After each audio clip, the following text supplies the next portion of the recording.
Welcome to our first virtually speaking event of 2021, the second of our French tutorials with Peter Winter. We're making a really positive start to the series this term with an audience tonight of 80, which is amazing, for Peter's talk on Gustave Flaubert's novel Madame Bovary. It's great to see some old friends in the audience, and welcome to those new to these tutorials. Thank you all for joining us this evening. Now, I'm under very strict instructions from Peter to keep my introduction short. And I think he's probably likely to pull the plug on me if I go on for too long. And so I'm going to give the briefest of biogs to our speaker for those first timers in the audience. In a nutshell, Peter Winter taught French at Latimer during the 1970s.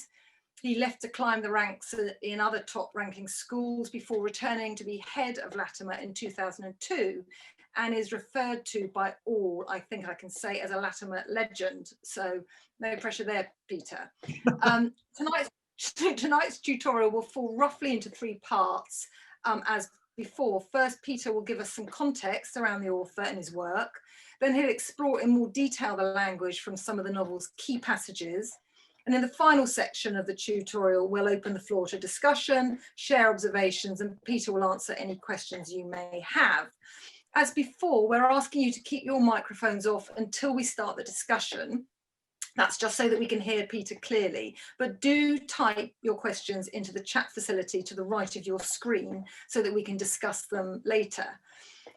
Before Peter hits the mute button on me, which I think he will be in a minute, I wanted to thank both our speaker and you, the audience, for supporting this evening's talk. Many of you made a donation when registering, which has raised a whacking £850 for this year's annual bursaries appeal, which is absolutely fantastic. It's so appreciated. Thank you. So Peter, I hope that was pithy enough. Over to you. Sean, you're getting better at this. Shall I go? Shall I start? No. Oh, it's all yours. The floor's yours. The floor is mine. Well, thank you, Sean, very much indeed, and good evening, everyone, and welcome. Peter, can you get nearer the mic? Can't hear you. Nearer the mic. Okay. Hang on. Does that help? Can you hear me now? Yes? Tell me if not. I'll just keep going. Yes, yes. Welcome back to those of you who've been before, and congratulations. And welcome to those who are joining for the first time. As you know, I'm giving this talk in aid of Latimer's Inspiring Minds campaign, which raises funds for deserving boys and girls who couldn't otherwise afford the priceless opportunity of studying at Latimer. It's a cause close to my heart. I had the extraordinary privilege of a free education in the 60s myself, and I founded the development office at Latimer in 2003 in order to move the school back towards the meritocracy it had always wanted to be. So if you are able to make a contribution tonight, if you haven't already, please do so. There is no better time, it seems to me, to invest in hope, and education is the hope of our world. So thank you for joining me, and if I could just say a happy new year to you, and may it be a prosperous and a healthy one for you all. I'm drinking a nice little number from the Pays d'Oc, which I bought in Uzès, which is a lovely little town near Nîmes, which I commend to you. Do go there. Cheers and good health, everyone. I should, of course, be drinking cider, as our subject is Normandy. I'm going to start with a little bit of background of Madame Bovary, whose subtitle is called Mœurs de Province, provincial customs, provincial manners, as it were. Can we go on to slide one, please, Lynn? So here we have Gustave Flaubert, born in 1821, curiously the same year as Baudelaire, my previous subject. Gustave was born in Rouen, the capital of Normandy. He was a handsome 6-footer with a marvelous moustache. When he was a young man studying law, he suffered an epileptic fit at the age of 25. That led him to abandon his law studies, and he dedicated himself to art, which he called la seule consolation à la triste plaisanterie de l'existence, the only consolation to the sad joke of life. He had a long affair with a very beautiful woman, Louise Collier, also a writer, and exchanged with her a huge correspondence, which she luckily kept. And that correspondence gives a remarkable picture of the genesis and the writing of Madame Bovary in the creative process. When he was 15, Louise Collier was 11 years older than Flaubert. He seemed to go for older women. When he was 15 years old, he caught sight of an older woman, again 11 years older, called Elisa Schlesinger, a married woman in her mid-20s with a child. She became the model for Madame Arnoux in his later novel, Éducation sentimentale. And it was the great unrequited passion. He first declared his feelings for Elisa 35 years later. Flaubert never had children. He had no wish, in his words, to transmit the aggravations and disgrace of existence onto another generation. He particularly detested what he called la bêtise, stupidity, bourgeois values, platitudes, cliches, even collected them and published them in a dictionary of idées reçues, of cliches. But he may not be sounding a very pleasant person, but he was a loyal friend and colleague, and he was devoted in particular to his niece. When she fell on very hard times later in his life, he was extraordinarily generous to her and almost bankrupted himself in supporting her. In the early 30s, just before he wrote Madame Bovary, he traveled to the Middle East, which was essentially an exercise in sex tourism. He contracted syphilis in Beirut, traveled through Egypt, and detailed these adventures if anyone wants to read about them in other literature. Madame Bovary was published in serial form in 1856. It was prosecuted in January 1857 for an outrage to public morals and religion, and then acquitted happily, and then published as a novel later on that year. He wrote other books, which we can talk about later, maybe if we have time. He ultimately died of a cerebral hemorrhage, similar to Baudelaire, in fact. I don't know if that's connected to syphilis or not. Slide 2, please, Lynn. So just a few pictures to give you a context. That is the hospital where Flaubert was born, the Hôtel Dieu in Rouen, and where Flaubert's father was the senior surgeon. He was a bit of a medical superstar in France, and he actually appears in Madame Bovary as Dr. Larivière towards the end, when he comes to gaze at Emma just before she dies of her poisoning. Number 3, please. There's a nice picture of Rouen, the capital of Normandy, and of the département called Seine-Maritime, number 76 on car number plates. And this is the city where Emma conducts her second affair with Léon. The cathedral, you may have seen Monet's paintings. He painted the facade of Rouen Cathedral 30 times in different seasons to study light. Brilliant, check them out if you haven't seen them before. And the cathedral features in part 3 of the novel when Léon, who is about to become Emma's second lover, arranges a tryst with her in front of the cathedral. It's a very humorous scene because he's importuned by the cathedral verger who wants to take him on a tour of the cathedral when he has rather more physical matters on his mind. It's made worse when Emma turns up, who in a fit of religiosity insists on doing the tour of the cathedral before they get down to the hanky-panky. Number 4, please.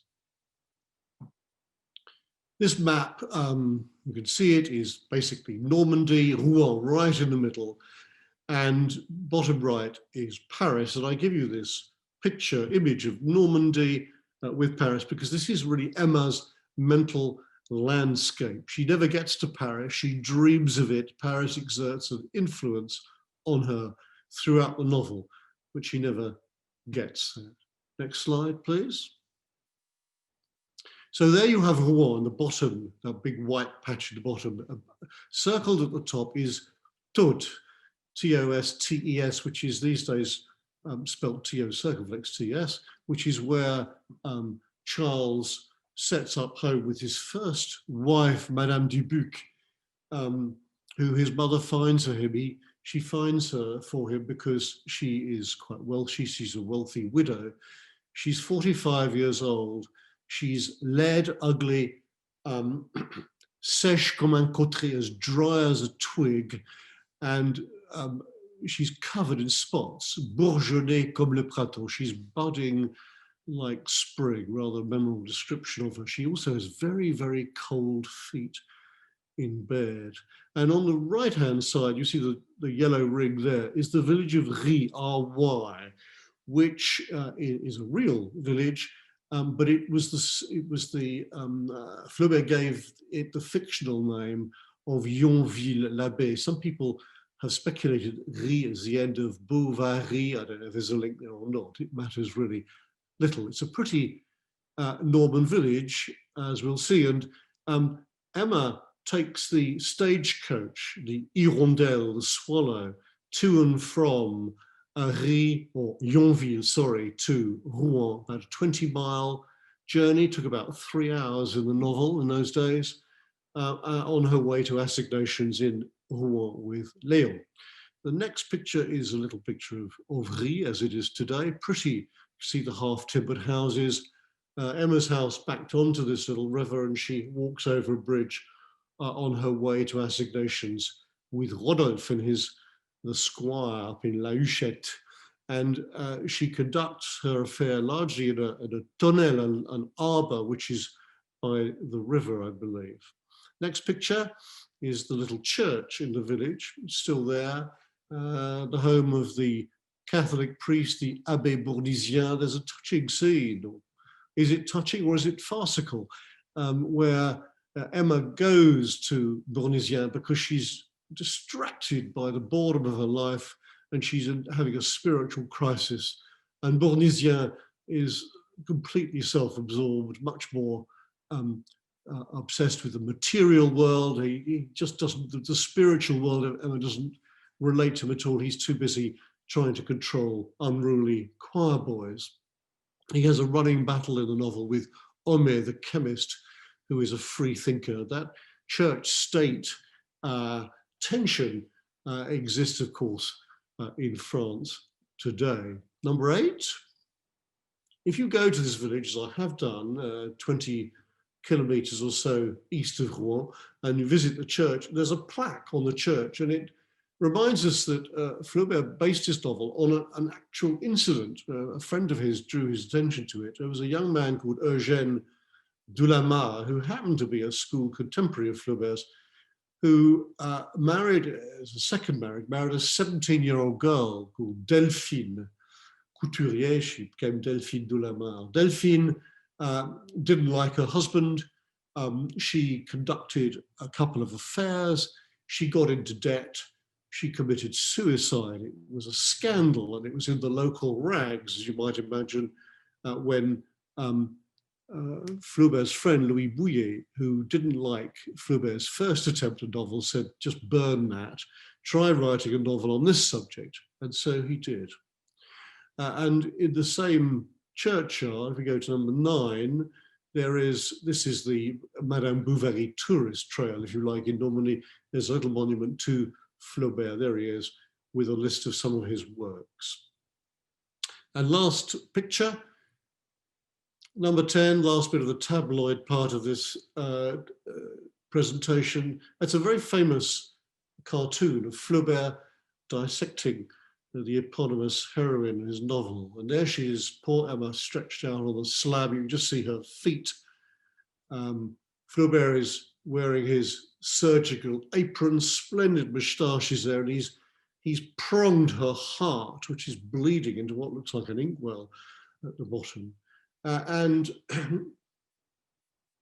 it gives us a number of ideas. One, that Flaubert was an absolute perfectionist. He was always searching for the mot juste, the perfect expression of an idea.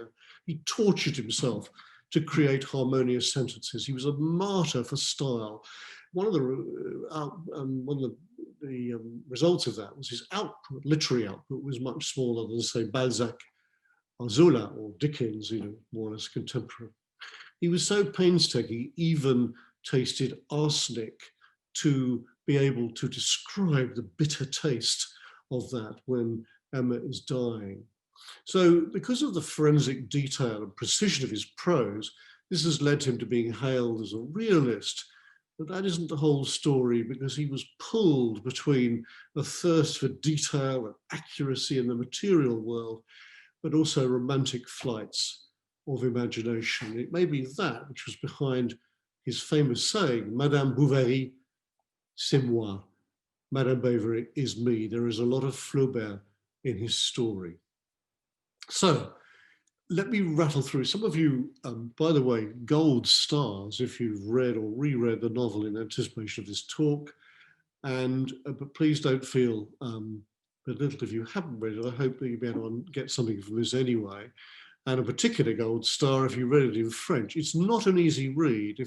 If any of you are feeling bruised by having spent recent days reading a novel, let me reassure you that it's a tough read. It's a difficult read, whether in English or in French, but much more rewarding in French if you're able to appreciate the language. Okay, what happens in the novel? Well, Emma Huo, a young woman, a small farmer's daughter, he does okay, the father, she's convent educated, but she leaves school with her head stuffed full of sentimental religiosity and dreams of a life of luxury, excess and romance, fed by kind of Mills and Boon's stories, which she'd read at school, stories about damsels and knights in shining armor. She basically marries the first man who comes into her life while she's back at the farm with her father. Father breaks his leg. The local doctor, well, in fact, Charles isn't a doctor, he's a health officer. He failed his doctor's exams, turns up to treat her father's leg, and miraculously, he does it extremely well. Her father is very grateful. He's married at the time to the woman of whom I gave a rather chilling description, Madame Dubuc, but she becomes a widower not long after Charles makes the acquaintance of Emma. She'd already become jealous that he was spending a lot of time at the farm. She loses all her money because of a crooked lawyer and dies of shock. Quelle surprise, says Flaubert, what a surprise. So Emma and Charles get married, and Emma dreamed of a marriage with torches at midnight, and they have an ordinary village wedding where the local wahoos try and disturb them on their big night by blowing water through the keyhole of their bedroom. So it's already not quite, her life isn't quite what she might have imagined. And she soon finds married life in a small provincial town up in Tut, with a doting but dull, unimaginative husband and a baby, a painful disappointment. She even wanted a boy and got a girl. She embarks on two affairs, the first with Rodolphe, a local squire, a rake and a cad, who dumps her when she becomes too demanding, and the second with Leon, a timid lawyer's clerk. But their relationship graduates towards depravity, goes stale, and he tires of her. He lets her down, basically. She falls heavily into debt. Her creditor, Monsieur L'Heureux, ironic name, Heureux meaning happy, of course, threatens to, who's really ensnared her in debt, threatens to reveal all to her husband when she can't pay.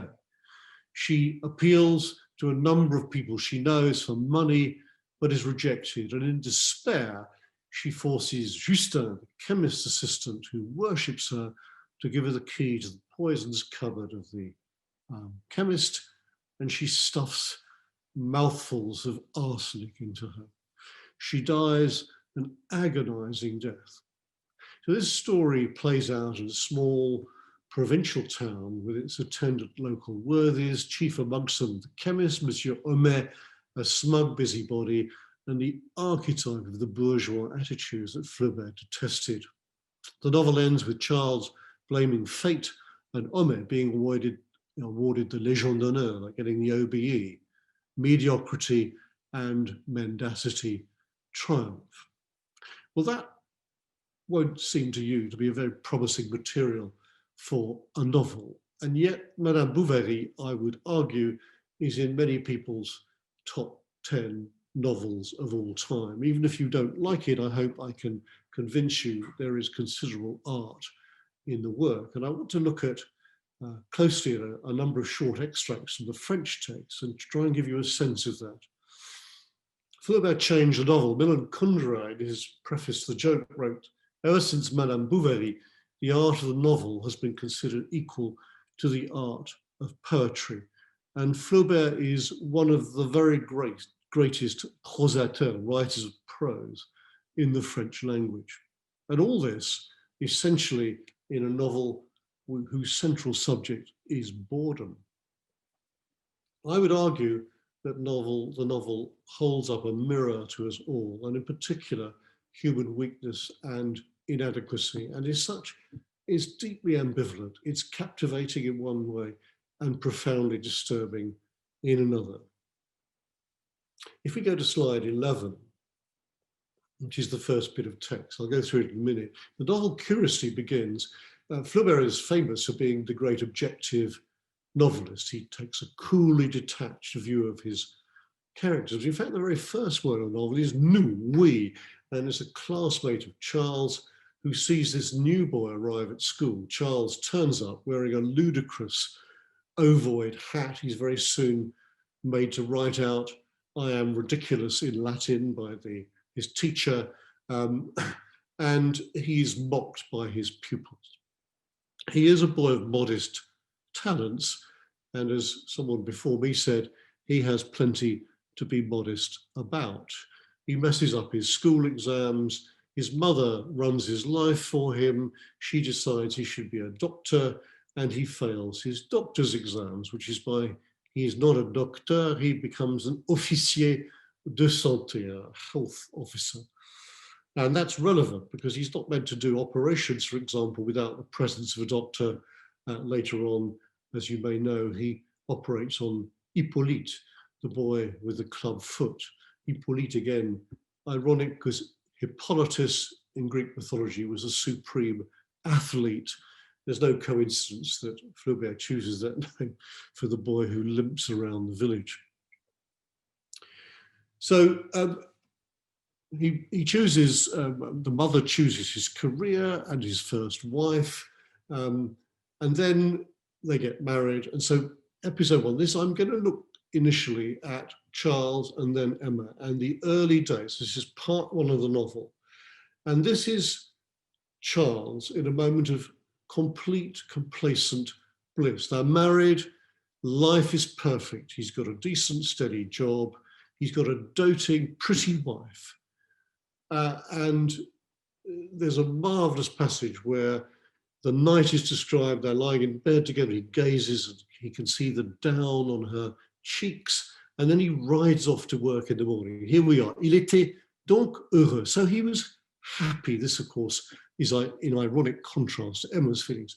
Et sans souci de rien au monde, and without a care in the world, Charles, on his horse, would blow her a kiss going off in the morning, and she would wave back. She would close the window. He would leave. All in the imperfect. Flaubert was the master of this tense.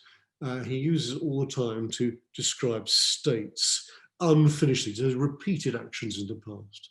And then, et alors, sur la grande route, on the main road, which stretched out endlessly, sans en finir, son long ruban de poussière, its long, dusty ribbon is a long, straight road, with the sun avec le soleil sur ses épaules, on his shoulders, and the morning air, l'air du matin, à ses narines, in his nostrils, his heart full of the happinesses of the night, his mind tranquil, la chair contente, his flesh content, sated. Il s'en allait, off he would ride, ruminant son bonheur, ruminating, wonderful double meaning there, to ruminate, to chew over. Cows ruminate. Remember, his name is Bovary, he is bovine. He goes off ruminating his happiness like those comme ceux who still savor after dinner le goût des truffes qu'il digère, the taste of the truffles which they are digesting. Here is a man who is very, very happy. Next slide, please. Charles isn't the brightest and he's very dull. He's perfectly pleasant. Emma soon realizes he's not the knight in shining armor. And here is an extended simile to describe Charles in part 1. La conversation de Charles était plate comme un trottoir de rue. His conversation was as flat as a pavement. Et les idées de tout le monde, and he extends this simile down, and everyone's ideas walked past on this pavement in their ordinary clothes, dans leur costume ordinaire, without arousing feeling, laughter, or reverie or dreaming. And then there's a shift, and notice this. Il ne savait ni nager, ni faire les armes, ni tirer un pistolet. He didn't know how to swim, nor to hold weapons, nor to fire a pistol. Now the narrative stance has shifted. The first part of that novel may be objective narrator, the omniscient narrator that we're familiar with. And then suddenly the focus slips into actually Emma's perspective of him. This is called discours indirect, libre, free, indirect discourse. It's used, I think, in English literature too. I think Jane Austen did it. It's basically putting a character's direct thoughts into the narrative and omitting the word he said or she thought. So he couldn't swim, hold arms, or fire a pistol is not objective. It's a criticism that Emma is making of her husband. He can't do the things that men could do in the book she used to read at the convent. Un homme, and this is her again asking the question, un homme, by contrast, a man, should he not know everything? This is Emma's urgent question. Let's turn to the next slide. So Emma's initial disappointment and puzzlement is noted here. Emma cherchait à savoir, she sought to know ce que l'on entendait au juste dans la vie, what people meant in life, par les mots, by the words of happiness, felicity, name of Emma's maid, in fact, de passion, passion, et ivresse, this is intoxication, not the intoxication of alcohol, but the intoxication of the senses, qui lui avait paru, which had seemed so beautiful to her in the books. She'd had this diet of romantic literature, and she compares actuality with her dreamed reality, and there's a shocking contrast. This disappointment then turns to resentment, and then ultimately to physical disgust for Charles. The next paragraph, elle se sentait d'ailleurs, moreover, d'ailleurs, she felt ever more irritated by him. Il prenait avec l'âge, with age, he took on des allures épaisses, ever coarser habits. He became coarser, boorish. Il coupait au dessert, after pudding, il coupait, he would, with the penknife, no doubt, that he was using, as French country folk often use, he would cut away at the bouchon, the cork of the empty bottles. He would cut away thoughtlessly there. Il se passait après manger, after eating, il se passait la langue, he would lick his teeth over, he would literally pass his tongue over his teeth. He would lick his teeth. He would slurp. Il faisait, en avalant sa soupe, in swallowing his soup, he would slurp with every gorgée, every mouthful, throatful, literally. Et comme il commençait d'agresser, and as he began to put on weight, because she's feeding him rather well, ses yeux déjà petits, his eyes, which are already small, seemed to be pushed up, semblaient remonter vers les tempes, towards his temples, par la bouffissure, by the puffing out de ses pommettes, of his cheeks, pommettes, literally cheekbone. So his face is puffing out. He's becoming physically repellent to her. Next slide. And a couple of wonderful similes here which trace Emma's descent into frustration, resentment, and bitter disillusionment, boredom, ennui, one of the subjects of Baudelaire's poetry as well.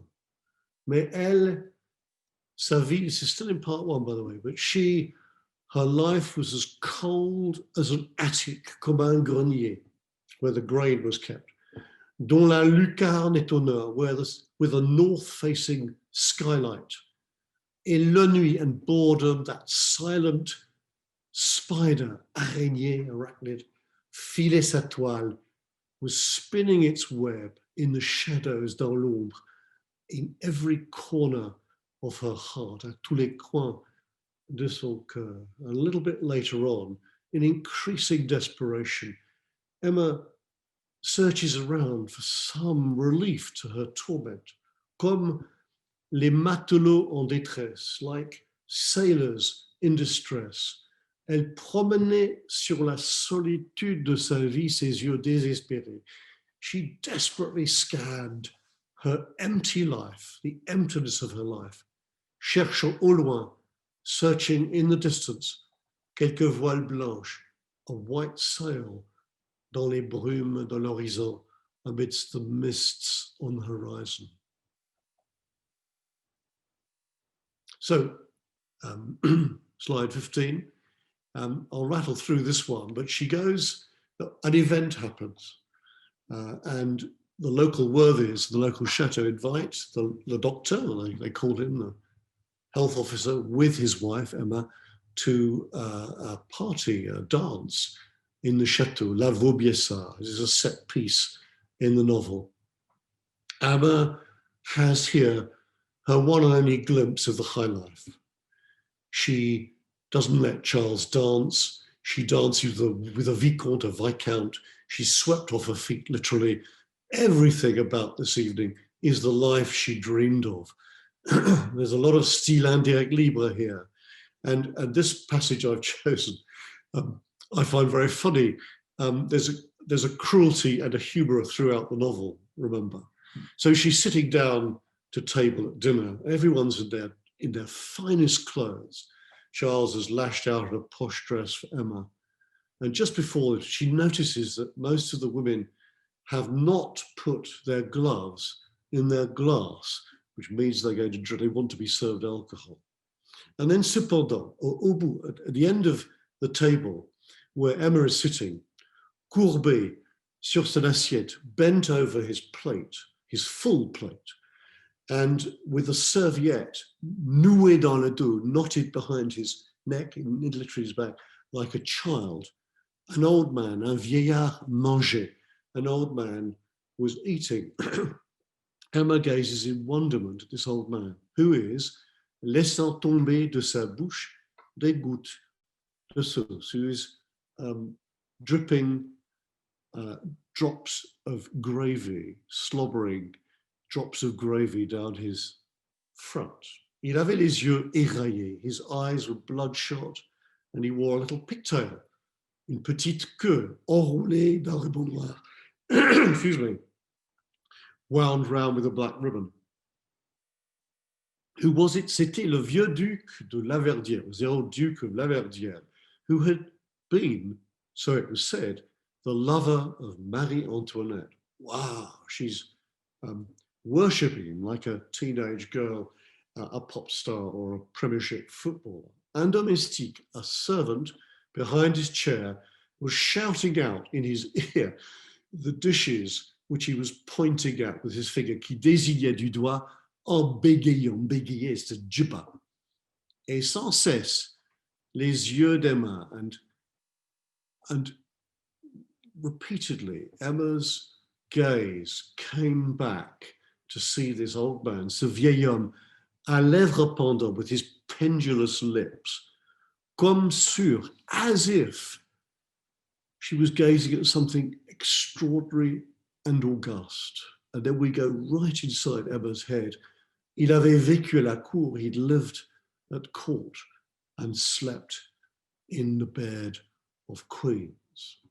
That is a classic example of Flaubert's narrative technique, where objective third-person narration slips into first-person point of view and enables Flaubert to create effects of irony.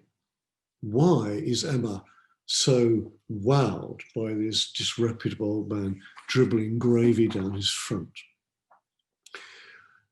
La Vaubyessard this weekend, as I say, was the one glimpse for Emma of this wonderful world.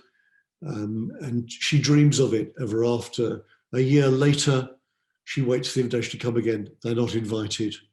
In the evening when she's dancing with the Vicomte, he obviously lives in Paris.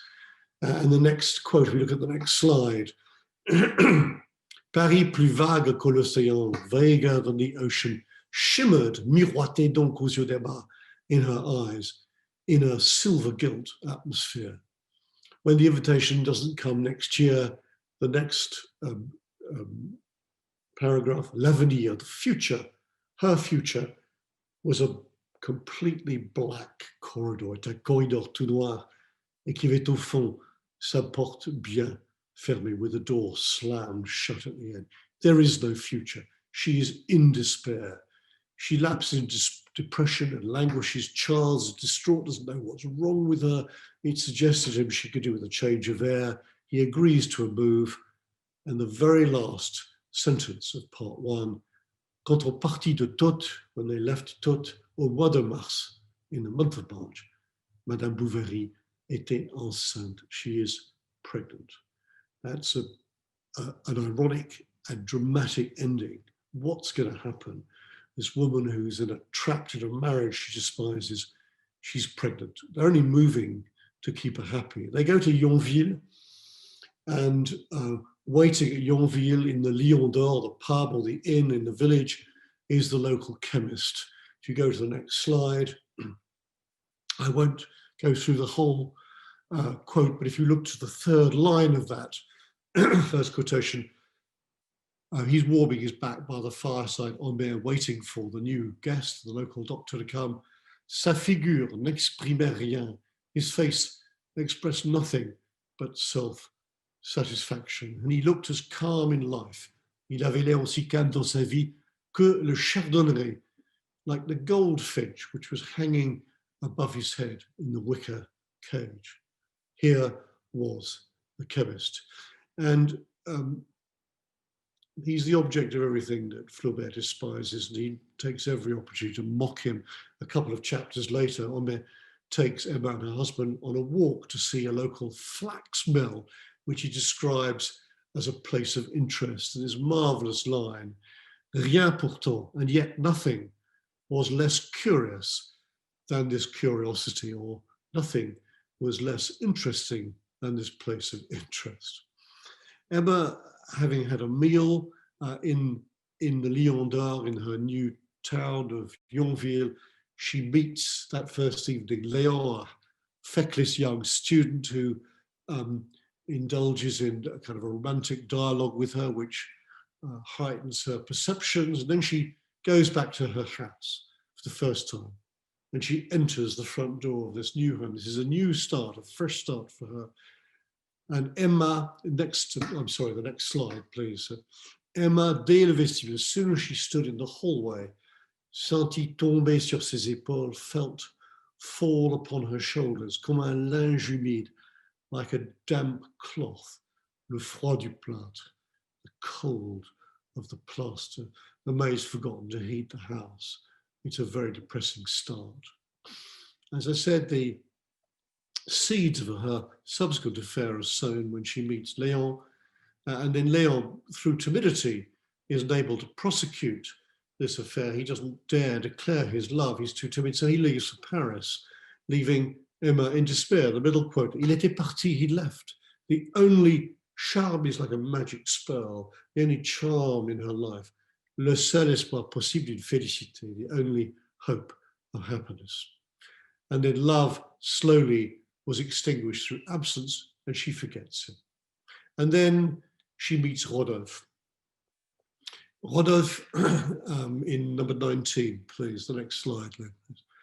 Rodolphe brings one of his workers to the doctor's because he needs to be bled, and sees Emma while he's there.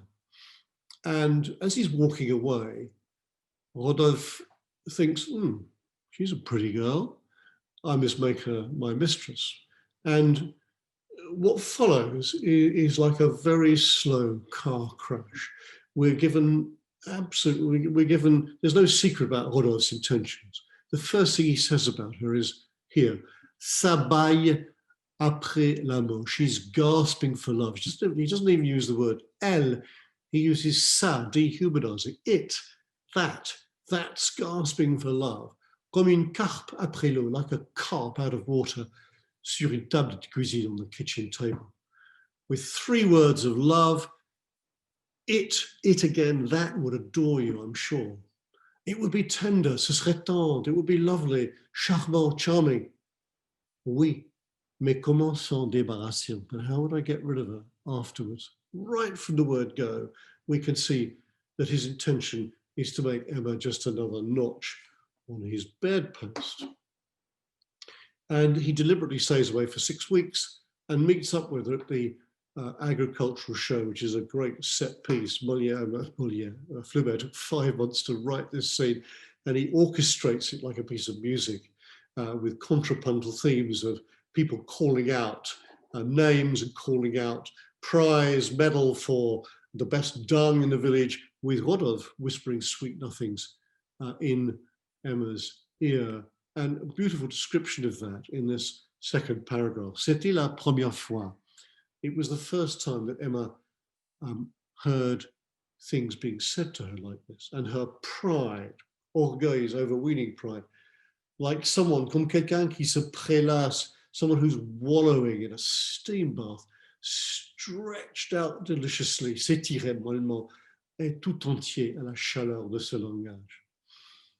Rodolphe takes her, I'm just going to do 2 more slides and then I'll pause and take some questions. This is the seduction scene. Rodolphe takes Emma riding. His intentions are clear. He takes her ever deeper into the forest and Emma succumbs to his attentions. And what is described here is Emma lying on the ground in a state of physical or emotional, both post-coital bliss. Les ombres du soir descendaient. The shadows of the evening were coming down. Le soleil horizontal, the horizontal sun, passant entre les branches, slipping between the branches, was dazzling her eyes, lui éblouissait les yeux. She opens her eyes and sees the light. Here and there, tout autour d'elle, around her, in the leaves and on the ground, des taches lumineuses, lit up luminous spots, were trembling as the light comes through the leaves, as if des colibris, hummingbirds, flying past had scattered their feathers. Le silence était partout. Silence was everywhere. Something mellow, quelque chose de doux semblait sortir, seemed to be oozing from the trees. The communion of nature, the romantic idea that nature is reflecting her emotions. She could feel her heart, whose beating, it started to beat again. And the blood, et le sang, circulait en sa chair, circulated her flesh, comme un fleuve de lait, like a river of milk. Freudian allusion, no doubt. Alors, let me leave the next sentence and take you down to the underlined passage. So we then are within Emma's mind, her sensibilities, and then the camera cuts.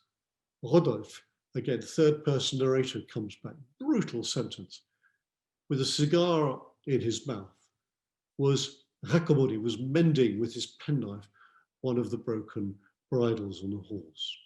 There's the contrast between the two. Emma, of course, is infatuated. I have a lover, she exclaims. And then eventually she becomes tiresome because she is so demanding. And I just want to share with you this next piece, which is my favorite metaphor really in literature. It's the next, this is the one, Lynn, thank you. Il s'était tant de fois. This is towards the end of their relationship where Rodolphe begins to tire because she's so needy. She says, I love you, I love you. And she really means it with every atom of her being.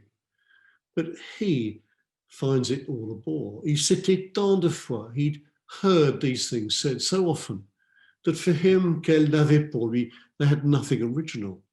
Emma was like every mistress, and the magic spell of novelty, le charme de nouveauté, peu à peu tombant comme un vêtement, slowly slipping down like a dress, revealed, laid bare, laissé voir à nu, the eternal monotony of passion, which always assumes the same forms and the same language.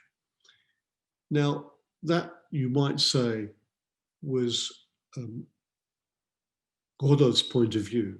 And then we slip into objective narration. And is this Flaubert criticizing Rodolphe? Il ne distinguait pas cet homme, this man so full of experience, si plein de pratique, was unable to distinguish the difference, la dissemblance des sentiments, the difference of feelings beneath the similarity of expressions, sous la parité des expressions.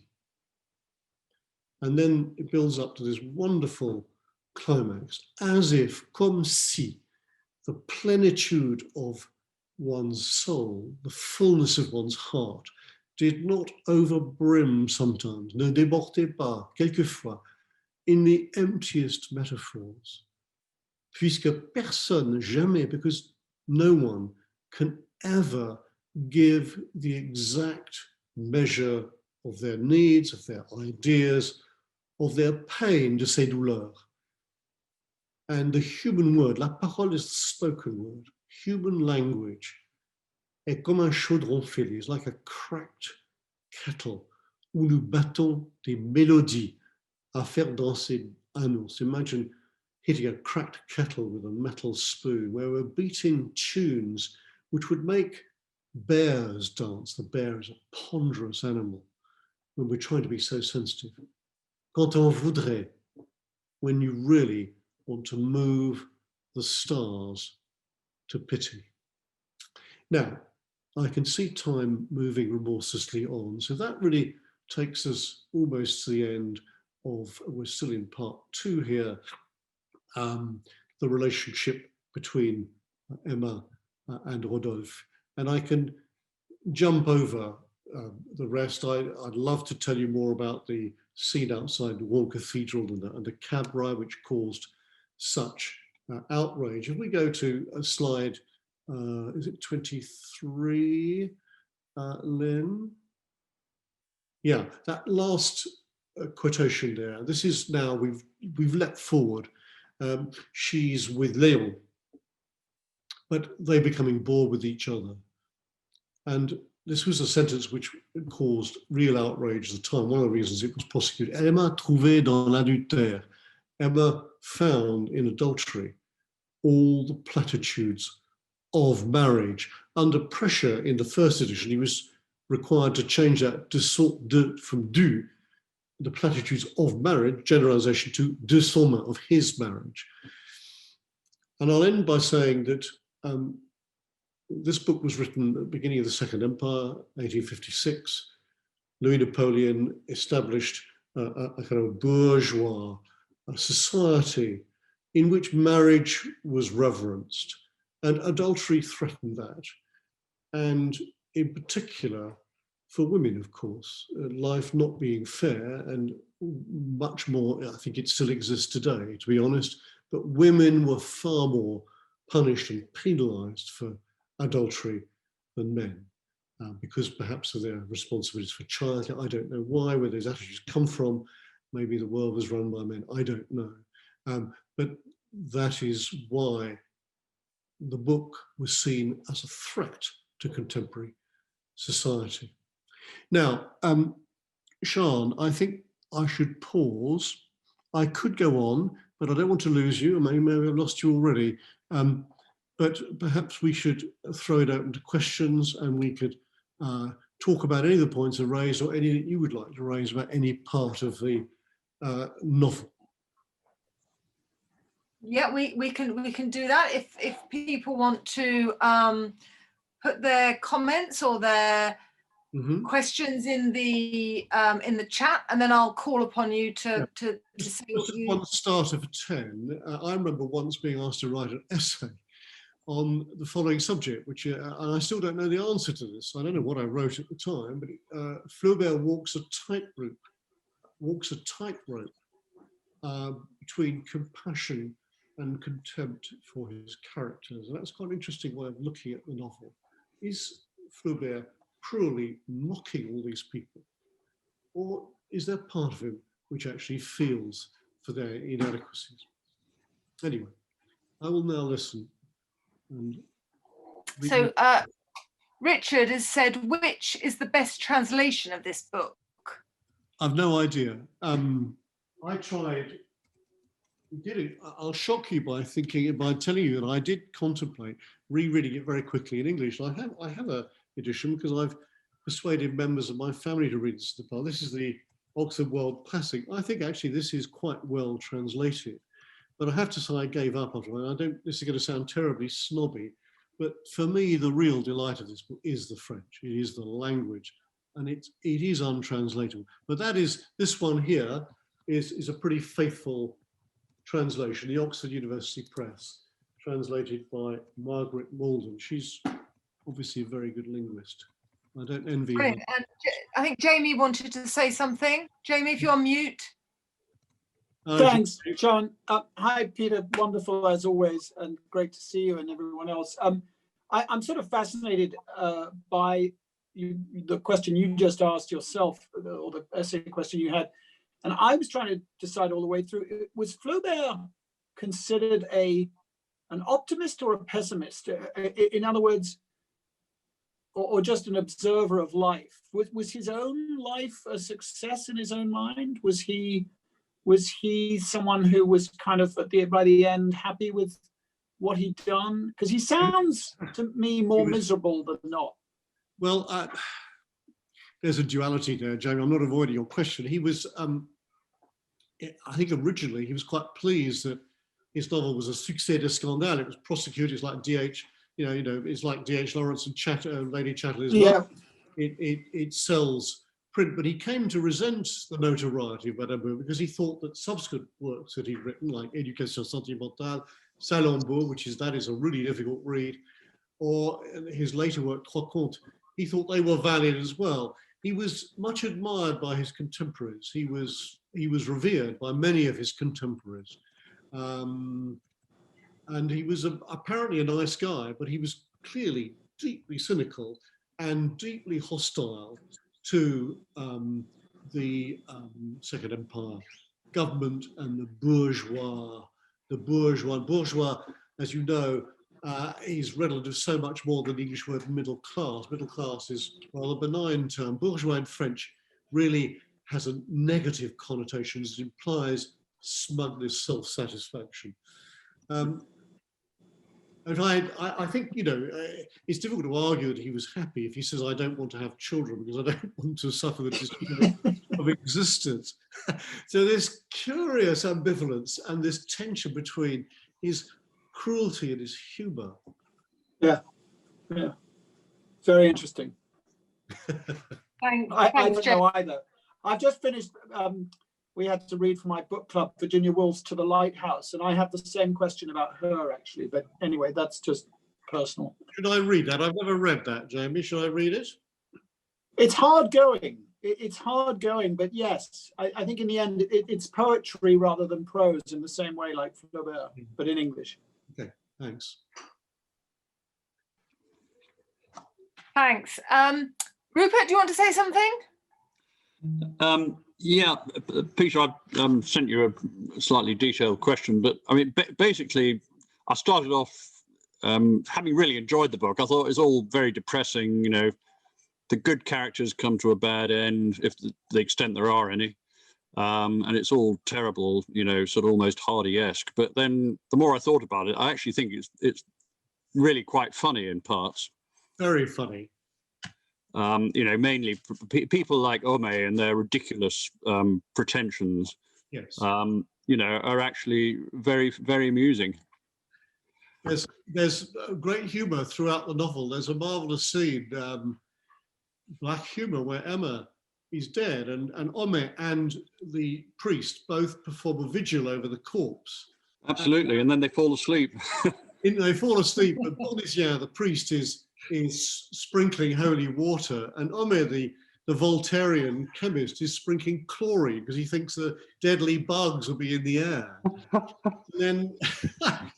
And then the famous doctor arrives too late to help them, Dr. Larivière, who is based on his father, apparently. And he says, would you like to come over for lunch? And he gets him in for lunch. And Lynn, if you can get a particular slide up, let's see if I can get the slide up quickly. Which one is it? No, slide 25. This is worth looking at in terms of humour. That's Flaubert, yeah. Slide 25, please. So he invites the doctor next door for lunch. Emma hasn't died yet, but Larivière knows that she's going to die. You know, she's in her death agony. So Omer feels quite able to invite him next door for lunch. He whispers to his wife to get out the glasses with stems, which is a bit posher. And then he basically asks the doctor for a consultation about all his children. He's got 6 children and himself. He asks the doctor if he'd like sugar in his coffee, and he uses the Latin term, saccharum, doctor, which is just brilliant. Dit-il en offrant du sucre. And then he got down all his kids, curious to have the surgeon's advice on their constitution. And then just as he's about to leave, Madame Omer asked him for a consultation, his advice about her husband. Il s'épaississait le sang. His blood was thickening because he fell asleep every evening after dinner. And there's a wonderful pun here. Larivière says, oh, ce n'est pas le sang. It's not, she thinks he's saying blood, S-A-N-G, but of course he's saying common sense. Oh, it's not common sense which is bothering him. It doesn't do to translate jokes, I know, but he walks off smiling at this unnoticed, Galabo is a pun, this unnoticed pun. Brilliant, absolutely brilliant. And the other funniest scene is the scene at Rouen Cathedral I alluded to earlier, where Léon is desperate to get into a cab with Emma. Let's just go to slide, where are we? Yeah, slide 23. So the verger insists on taking him for a tour, and of course Léon just wants to have his evil way in the cab, and he sends a boy off to get a cab eventually when he's got free of the verger. And Emma, in a fit of propriety, says, and it's the 3rd paragraph, c'est très inconvenant, savez-vous. It's very improper, you know. In other words, a married woman getting into a hansom cab with a young man. Really? En quoi? Répliqua Leclerc. Cela se fait à Paris, but that's what people do in Paris. Et cette parole, this word, like an irresistible argument, made up her mind.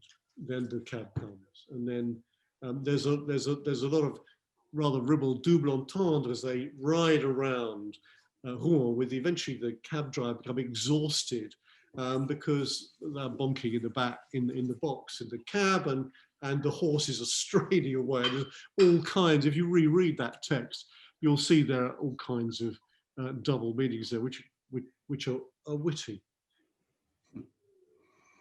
Thank you. Thanks, Rupert. That's a good question. Shall I go through some of these for you, Peter? There are a couple. Where can we read about Flaubert's travels? And what do you think Flaubert meant by Madame Bovary, c'est moi? Well, the first one,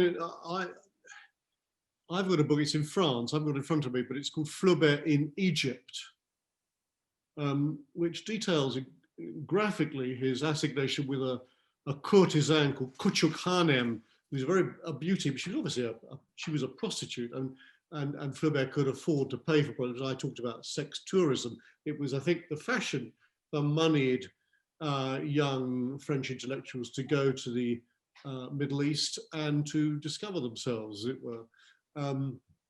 So there is that book, Flaubert in Egypt, but I'm sure if you Google it, you'll be able to find out. And what's the meaning of Madame Bovary said why? Well, I think it refers to this essential duality which goes right through the book, is part of Flaubert.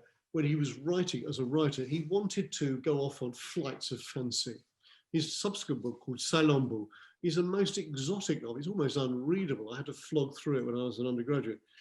Set in ancient Egypt, is it? I may have that country, or it's set in the Middle East somewhere. And it's full of extraordinary, elaborate descriptions, detailed description. You need a dictionary beside you to understand it. But you know, that love of the exotic, and yet he also has the love of what he calls le petit fait, the minor detail. Objects are very important in Madame Bovary. When there's a friend of mine said, well, doesn't he describe fireplaces and rooms and wallpaper? He does, but they all have a significance. These objects are significant. There's a marvelous thing where early on, Emma says, you know, she talked to Charles because he was a willing ear before he fell asleep after dinner. But he follows up by saying, but she used to talk to her whippet as well. She has a dog. She would talk to her whippet too. She gets the same sort of reaction. And also she might as well speak to the bûche de la cheminée, the logs in the fireplace, or the what's that thing that swings beneath the clock? A pendulum under the clock, le pendule. So the logs and the pendulum, in a sense, symbolize the nothingness surrounding Emma, which is symbolized by these inanimate objects, because Charles is an inanimate object. Although he's a nice bloke, you know, give him a break. Give him a break, he's all right. You know, wouldn't hurt a fly. Wouldn't hurt a fly. I feel sad for Charles. He did hurt a fly. He did hurt a fly. He hurt the poor guy he operated on. Yeah, and you know, he was bullied into that by Emma, and of course Omer, who wanted the local doctor to become a personality. So he overstretches himself, intervenes with this poor young man, Hippolyte, and the clubfoot becomes a full amputation from the thigh down. And so as Hippolyte clip-clops around the village, it reminds Emma of him. The final ironies of the novel, first of all, she's lying, dying. She hears the tramp, or the blind man who used to bother her, you know, used to stop the stagecoach on its way to Rouen. He would sing a ribald song about a girl whose skirts fly up in the wind, Marilyn Monroe-like. So she hears that as she's dying, this ironic referring to her sensual past. Then she hears Hippolyte clip-clopping past. Her husband's a loser.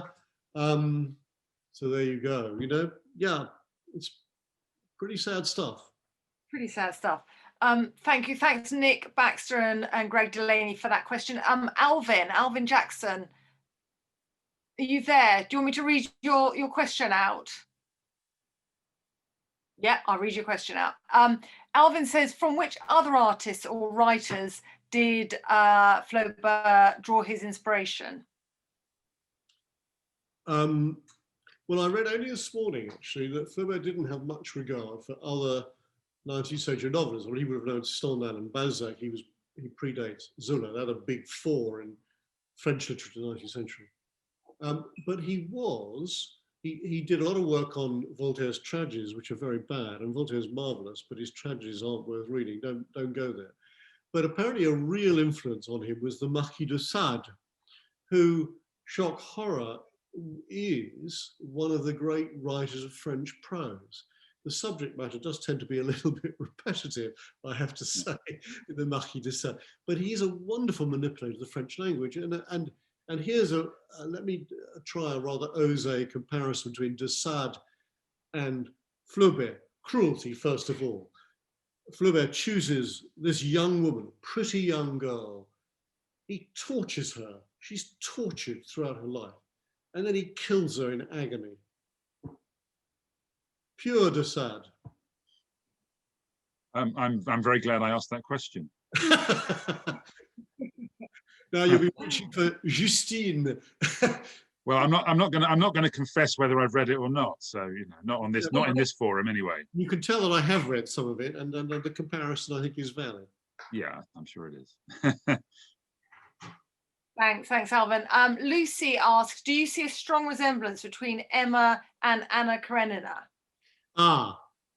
Yes. As part of my own preparation for doing this, I read Anna Karenina, which I'd never read before, and also Effie Briest. I don't know if you've heard of that novel. These are the two other great 19th century novels which centre on adultery. Effie Briest is written by Theodore Fontana, 1895. Anna Karenina, which is a big book, also 1895, so some 40 years after Madame Bovary. Yes, young women who marry older men who are boring, give them no sexual satisfaction. They seek excitement elsewhere. They're led astray by themselves or by others. They indulge in affairs which is catastrophic for them. Loses her son or her husband's punishment. He's a horrible man, but his punishment is that he denies her access to her son, and she ultimately, as you may know, throws herself under a train. She commits suicide. One of the more shocking aspects for me of Emma, much as I love her to bits, is that she's a terrible mother. She's such a selfish mother, and that is quite shocking. I mean, when she's pregnant, it's clear that she wants a boy. Why does she want a boy? Because men are free. Women are constrained by social convention. I'm with her there. I understand that. And then, of course, who is it that tells her it's a girl? Charles, of course. And she's a bad mother. And of course, poor Berthe, she's known, ends up working in a cotton mill, I think. Mm-hmm. And I suppose also, as you were saying, that Charles is not a bad man, whereas Karenin is quite a cruel man, yes, in a way. Yes, indeed. So there are obvious similarities, but then the detail is very different. The other big difference, I think, is that Flaubert has challenged himself by describing very ordinary petit bourgeois people, whereas the principal characters in Karenina, aristocrats, wealthy aristocrats in St. Petersburg, Moscow. And the same also in Fontana's novel, Effie Briest, where she is a minor aristocracy and marries a man who's very ambitious and really pursues his career. Oh, thank you. Yeah. Thanks, Lucy. Emma, I prefer Madame Bovary personally to Anna Karenina. I know that's probably an outrage because there are a number of people who reckon Anna Karenina is the greatest novel ever written. Is Meg Graham around? Meg's got an interesting I'm sure some people question. Not to away. I'm very happy to stay on, but please don't feel bullied. I'm going to quote this. It's not me saying it, but he said, Meg says, Emma B is a trivial slut. Why, if push comes to literary shove, should we care about her? Sorry, so I'm going to have to ask you to say it again. I heard a slut. She's a slut. She's a slut. Why should we care about her? Well, she's a human being, and I'm not being a 20th century woke here by saying, she has her own destiny. She was sent away, didn't have much of a relationship with her mother. Her mother died quite young. Her father is an amiable old buffer, sends her off to a convent. I think that's a fate I wouldn't wish on anyone personally. My wife will bear that out as a fellow victim. She's fed this romantic stuff, and yeah, she has a problem with dealing with real life. She's not the first and she won't be the last. So I'm sympathetic towards her, I have to say. But it is entirely possible to dismiss her as really rather a stupid, silly girl, has these fancy notions. But I do think there's more to her. You could say that, if I was her advocate, I'd say that she does at least aspire to something beyond the tedium of the bourgeois, middle class, very tightly laced society that she's brought up in, where women have a defined role. Well, talking of the of Emma and her the pros and cons of Emma, Gay has said that there's a very good In Our Time, the Radio 4 programme on BBC Sounds on the trial of Madame Bovary. It's very good. Melvin Bragg. Yeah, that might be interesting. Andy brought to my attention yesterday only. There's also something I discovered this morning, actually. I was just idly looking on the internet. There's a marvellous, marvellous, marvellous article written by A.S. Byatt. Here it is, which I printed because it's so good. It was published in The Guardian in 2002. And it's just the best analysis of the novel I've read. And I've read a few. No, I have, because Flaubert, I got a bit obsessed with Flaubert, actually. I was actually at one stage going to stay on and do research at Oxford. I was going to do late 19th century. It probably would have done Flaubert, and I'm very grateful I didn't. Not, no disrespect to him, but you know, I think the thing that ultimately turned me away was I read about an American academic who'd written a monograph on foot fetishism in Flaubert, and I decided that really there's nothing else to say about this man. Why spend 3 years of my life doing it? And so I became a schoolmaster. Thank goodness for that. I'm going to save Joe, are we saving these comments? Because there are some great comments for you to read after, Peter, about how much people have enjoyed this. But does anyone want to put their hand up or just unmute themselves and ask any other question? Can I jump in, if I may? Oh, hello, Nick. Hi, Peter. Very well, thank you very much. Just first of all, noticing the coincidence between Baudelaire and Flaubert. Baudelaire, of course, being the subject of your last talk on Les Fleurs du Mal. As you mentioned, both born in the same year, died from the same illness, and were taken to court in the same year, 1857. Baudelaire lost his lawsuit, though. Yes, that's right. And I was just wondering whether at the time, I don't know what their relationship was together, but at the time in sort of Parisian bourgeois establishment, they both found themselves in court at the same time over similar issues. Was literature at the time in 1850s France the same sort of pushing back of social frontiers instrument that, I don't know, hippies and students were in the 1960s and maybe social media is today? And coupled with that, the court case that was brought against Flaubert, as far as we understand, was for threatening the morals of that society at the time. But is it actually an immoral book, i.e. adultery, or is it a moral book whereby the adultery is punished by her miserable death and Charles's equally miserable demise? The case for the prosecution, the case for the defense. Yes, yes. The prosecution said this is an immoral book, it encourages adultery, and the defense successfully, perhaps surprisingly, said, well, no, as you say, she's punished. You know, that's what happens to you if you have a dalliance. So that won the day, and he dedicates his book. If you look at the opening of Madame Bovary, it's dedicated to Monsieur Sénard.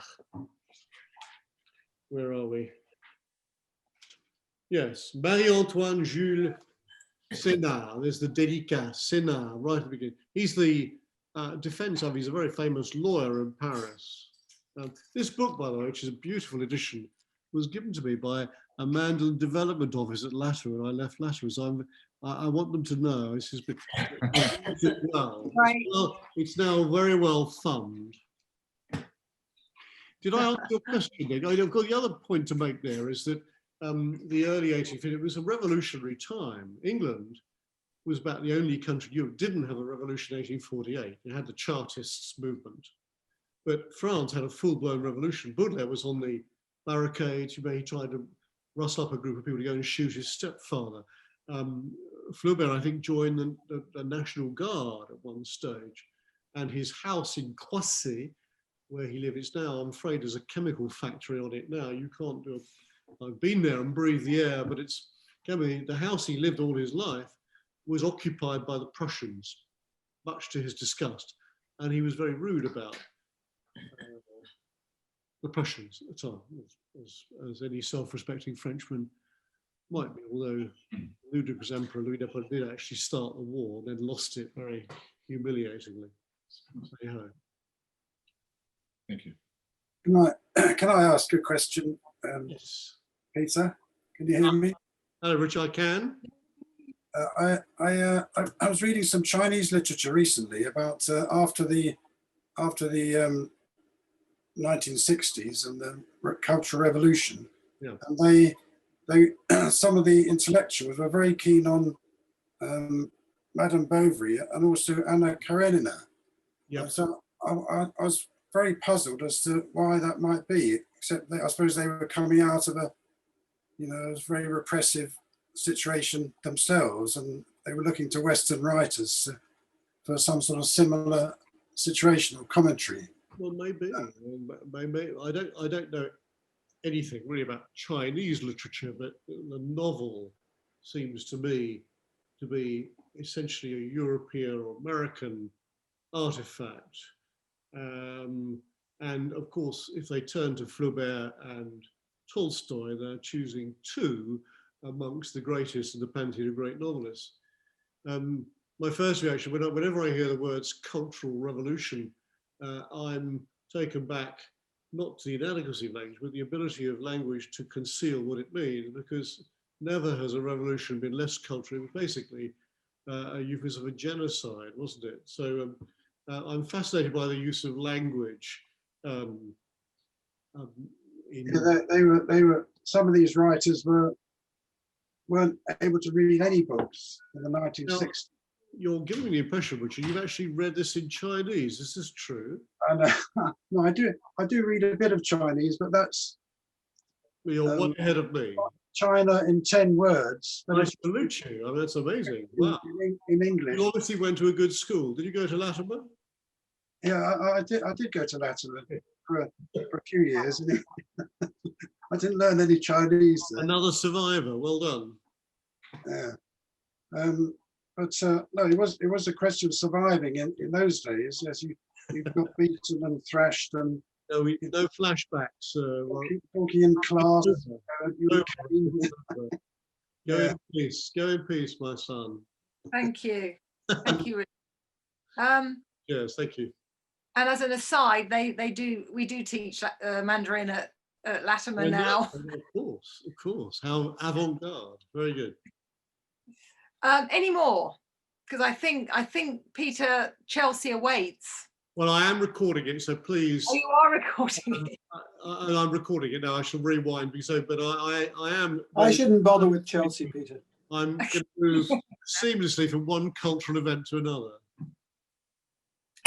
Hopefully not quite as depressing, but who knows? Lucy.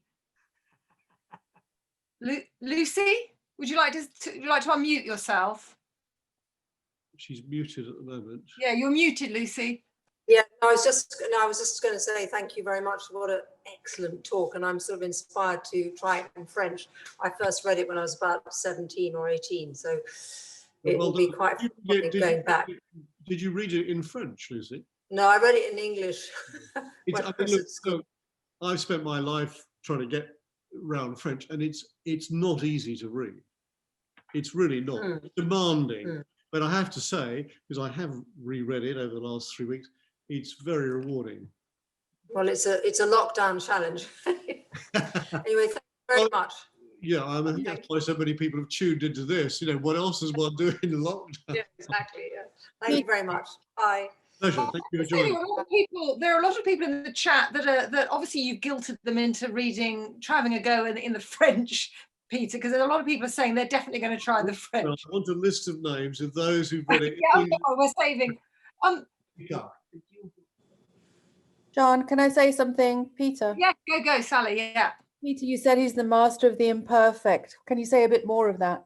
On that? Well, he revolutionized the use of the imperfect, and let me try and find very quickly something I read this morning about the imperfect. Will you just talk amongst yourselves for a brief moment? It's the imperfect is the unfinished tense. It's the past continuous, Mhm. as you know. And no, look, I don't want to waste your time. But it suggests that things he describes are happening over a period of time.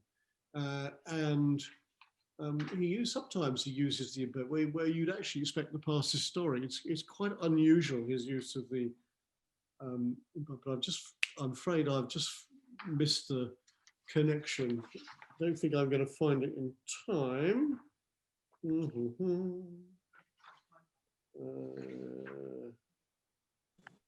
Peter, while you're thinking, can I just throw something in for the next one? Because this is just so awesome and it's so much fun. If you come across articles or things that we should read ahead of time, in addition to the book, let us know. Because I mean, the thing is, Jamie, if I get you to read them before my talk, I'll no longer feel like Moses bringing tablets down from Mount Sinai. Good point. Good point. Fair enough. Expect a corny answer like that, but I do commend to you Google A.S. Byatt, Guardian 2002, Madame Bovary. I thought it was quite brilliant. Brilliant. I'm in my hand now, and I'm trying to find this reference unsuccessfully to the imperfect. Oh yeah. Well, it's the imperfect. That's it.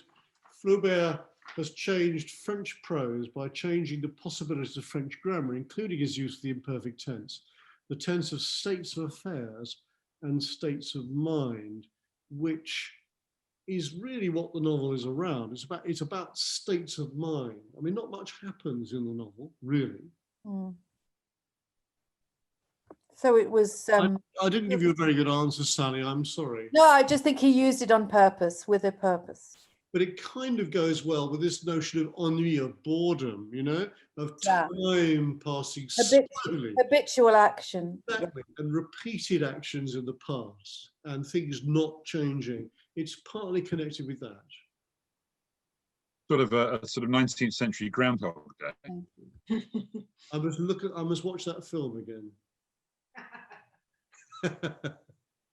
Peter, do you want to say do a quick trail for our next one, our next tutorial? Which I prepared for this evening by reading the first 2.5 acts of La Mise en Train. I'm going to do Molière next time on 25th of February, if you want to sign up for that. Molière, the French. The French refer to their own language as la langue de Molière, Molière's language, as we talk about the language of Shakespeare. They refer to English as la langue de Shakespeare. So Molière is right up there as a supreme icon. He's a marvelous writer, but he was basically an actor, a brilliant actor of comedy and farce, which was much more difficult, he used to say, than acting tragedy. I'm choosing his least farcical comedy, my favourite. You'll perhaps have noticed by now, if you're still with me, that Baudelaire, a poet, my favourite poet, French, Flaubert, my favourite novelist, and then Molière. I think Le Misérable is just a perfect play. It's very funny. It's very, very funny. Although some people want to turn it into a tragedy. I'll try and explain why it's funny. And it's written in rhyming couplets in Alexandre. It's extraordinary. It's extraordinarily virtuous. Brilliant. And there's a running gag. You've got a young man who's in love with a girl who embodies everything by rights he should detest. Okay, he hates insincerity. He wants everyone to be sincere. So his friend said, well, will you cross the road and tell that girl over there she's wearing too much makeup? He said, yes, of course I will. Well, of course, we all tell white lies in life. That's the way life goes. And he's a martyr for truth and sincerity. And then, so that's the play opens with the theory of sincerity. And then there are successive scenes which prove that it doesn't kind of work in life. We need to tell white lies. We need to be economical with the truth just to help life along. Otherwise, life would be unbearable if we said absolutely everything we were thinking, wouldn't it? Anyway, that's what it's about. So, yeah, I'll tell you about Molière, his life, his main works, and then focus on that play. why I find it funny, and why the first act, I think, is famous as the greatest first act ever written, and I'll try and justify that. How's that? Well, look forward. That's good. That's whetted my appetite. That's great. I should get to reading. Well, it might be a cheerier read than maybe. I mean, A briefer read as well. remember, it's funny. Just Google the synopsis of the plot. You know. That'd be cheating. No, not at all. It gives you a bit of a leg up, you know, and then I'll try and do the rest for you. Okay, well, I think thank you, Peter. Thank you to our audience for making it such good fun, and we hope to see as many of you as possible on the 25th.